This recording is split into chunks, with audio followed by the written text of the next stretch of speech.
সাবেক রাষ্ট্রপতি জিয়াউর রহমান ও সাবেক প্রধানমন্ত্রী বেগম খালেদা জিয়ার মাগফেরাত কামনায় গোলাপগঞ্জ উপজেলা ও পৌর বিএনপির যৌথ উদ্যোগে এক বৃহৎ ইফতার ও দোয়া মাহফিল অনুষ্ঠিত হয়েছে।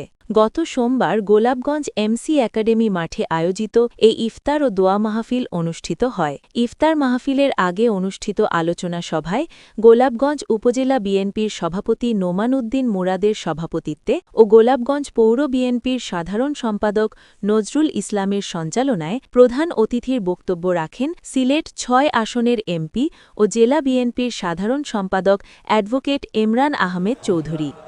ইফতার মাহফিলে বিএনপির জেলা, উপজেলা ও পৌর শাখার নেতৃবৃন্দসহ বিভিন্ন পর্যায়ের রাজনৈতিক, সামাজিক ও বিভিন্ন শ্রেণী পেশার মানুষসহ সাধারণ মানুষের উপস্থিতিতে ইফতার মাহফিলটি প্রাণবন্ত হয়ে ওঠে। ঈদের সেরা পাঞ্জাবি কিনতে চলে আসুন গোলাপগঞ্জ চৌমোহনীর মসজিদ মার্কেটের দ্বিতীয় তলায়। থাকছে ঈদ স্পেশাল ডিসকাউন্ট।